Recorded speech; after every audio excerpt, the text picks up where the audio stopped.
हर student की life में एक ऐसा मोड़ तो आता ही है। एक सवाल जिसके जवाब पर हमारा पूरा फ्यूचर टिका होता है कि भाई कौन सा रास्ता चुने। आज हम इसी दुविधा को, इसी कंफ्यूजन को समझने की कोशिश करेंगे। एक ऐसी उलझन जिससे हम सब कभी ना कभी तो जरूर गुजरे हैं। ये जो पूरी बातचीत है, ये एक स्टूडेंट की कहानी से ही निकली है।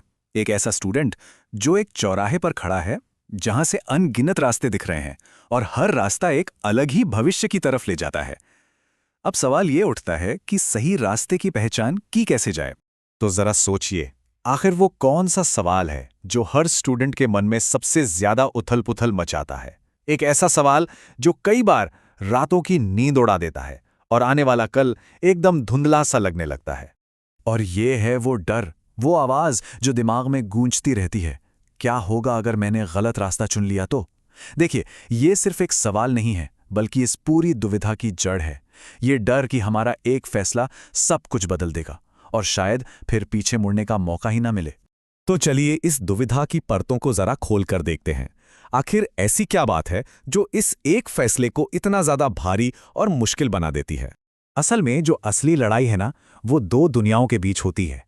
एक तरफ है अपना पैशन, दिल की आवाज जो करने में मजा आता है, और दूसरी तरफ है परिवार की उम्मीदें, समाज के बनाए नियम। मतलब सीधी सीधी दिल और दिमाग की लड़ाई है ये।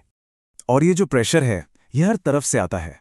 मम्मी पापा की उम्मीदें, समाज के तय किए हुए स्टैंडर्ड्स, एक फाइनेंशियली सिक्योर फ्यूचर की टेंशन, दोस्तों से कंपटीशन, और इन सब के ऊपर फेल होने का डर। ये सब मिलकर एक अकेले स्टूडेंट पर पहाड़ जैसा बोझ डाल देते हैं। लेकिन क्या हो अगर हम इस प्रॉब्लम को देखने का अपना नजरिया ही बदल दें? इसे एक कभी ना खत्म होने वाली चॉइस की तरह नहीं, बल्कि एक ऐसे स्ट्रक्चर की तरह देखें जिसे हम खुद बना सकते हैं, खुद डिजाइन कर सकते हैं। इसी नए नजरिए को कहते हैं डिसीजन आर्किटेक्चर, मतलब निर्णय की संरचना। इसका सीधा सा मतलब यह है कि कंफ्यूजन और घबराहट में फैसला लेने के बजाय एक सोचा समझा ढांचा तैयार किया जाए।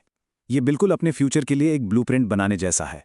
इस तरह के फ्रेमवर्क ना मुश्किल चीजों को काफी आसान बना देते हैं।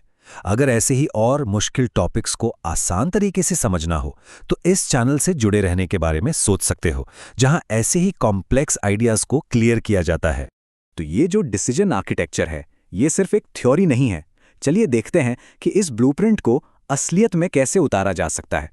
इसके लिए क्या स्टेप्स लेने होंगे। ये पूरा प्रोसेस बस 4 सिंपल स्टेप्स में बटा हुआ है। पहला, खुद को जानना कि भाई हमारी असली ताकत क्या है, हमारा पैशन किस चीज में है।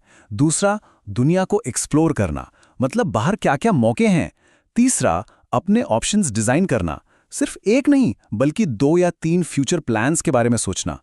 और चौथा, अपने प्लान को टेस्ट करना, असली दुनिया में छोटे छोटे एक्सपेरिमेंट्स करके देखना कि कौन सा रास्ता ठीक लग रहा है। और हाँ, यहां पर एक बात याद रखना बहुत जरूरी है। इस पूरे प्रोसेस का मकसद कोई एक परफेक्ट जवाब ढूंढना नहीं है। इसका मकसद है एक सोची समझी, एक इंटेंशनल डायरेक्शन में आगे बढ़ना, जिस पर हमें भरोसा हो। तो अब जब हमारे सामने एक रोड मैप है, एक नक्शा है, तो सबसे मुश्किल और सबसे जरूरी काम बचता है, और वो है पहला कदम उठाना। बस सोचते रहने के बजाय एक एक्शन लेना। ये एक लाइन इस पूरी बातचीत का निचोड़ है।